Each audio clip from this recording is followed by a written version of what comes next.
Formar ciudadanía y construir una patria ordenada y generosa y una vida mejor y más digna para todos inspiró la fundación del Partido Acción Nacional.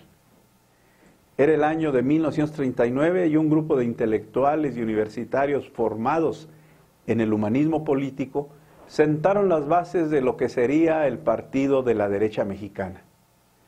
La utopía era construir un paraíso democrático en México, ser parteros de un nuevo régimen político, dar vida a una organización política que encabezara la resistencia de los sectores conservadores afectados por las políticas radicales del nacionalismo postrevolucionario que en aquella coyuntura de nuestra historia impulsaba el presidente Lázaro Cárdenas.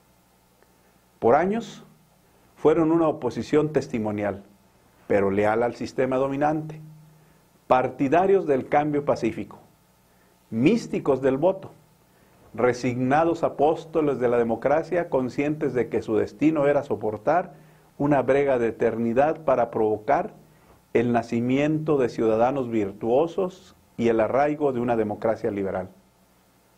Estoicos y poseídos por una mística redentorista, se definían a sí mismos como el partido defensor de los valores democráticos y la decencia política.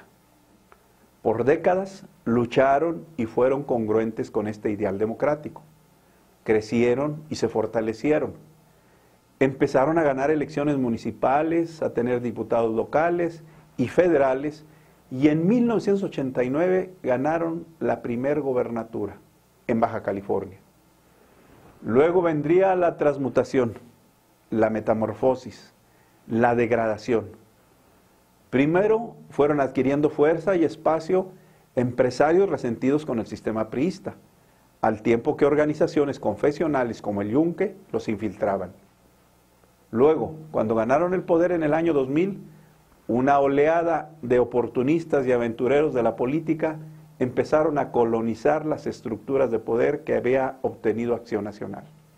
Como se los vaticinó uno de sus ideólogos, Carlos Castillo Peraza, ganaron el poder, pero perdieron el partido. En efecto, el poder corrompió las estructuras y los valores originales de las élites panistas. Al ganar el poder, se acomodaron en zonas de confort y corrupción, y en vez de impulsar una agenda de cambios democráticos, pactaron con los sectores y personajes del viejo régimen. Ya como partido en el poder, tuvieron miedo de gobernar, se amedrentaron a la hora de tomar decisiones trascendentes que pudieron cambiar la naturaleza del régimen político.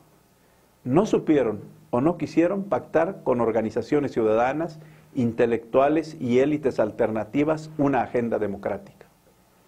Y para su desgracia, con Vicente Fox y Marta Sagún, se instaló en la presidencia de la República la frivolidad, la corrupción y la traición a los compromisos históricos que durante décadas habían impulsado y defendido.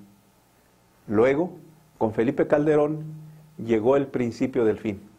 Un gobierno errático, ineficaz, promotor de la ingobernabilidad y la violencia, como producto de decisiones equivocadas que provocaron su salida del poder presidencial y su colocación en bancarrota al quedar como tercera fuerza política del país en las elecciones del 2012. Ya fuera del poder, la crisis se agudizó. Los grupos y facciones del PAN se dividieron y se culparon mutuamente por la derrota. No fueron capaces de reconciliarse, de hacer un honesto ejercicio de autocrítica y reinventarse. Optaron por enfrascarse en una cruenta lucha fratricida para decidir quién se quedaba con las ruinas de este partido que antes fue poderoso y prestigiado.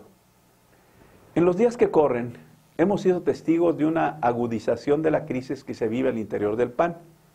El espíritu guerrero y vengativo se ha apropiado de las facciones y sectas que cohabitan las entrañas del PAN. Una guerra de lodo entre calderonistas y maderistas está acabando con las últimas reservas de prestigio del partido fundado por Manuel Gómez Morín. Entre panistas se lanzan acusaciones de traición, deslealtad y corrupción.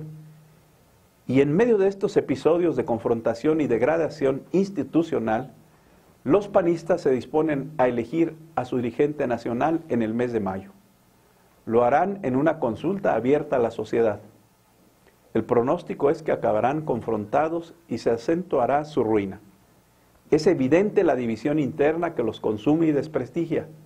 Así quedó de manifiesto el pasado fin de semana en la gira de proselitismo que realizó en nuestro estado uno de los candidatos a la dirigencia nacional, el senador Ernesto Cordero, representante y personero de la facción que comanda el desprestigiado expresidente Felipe Calderón.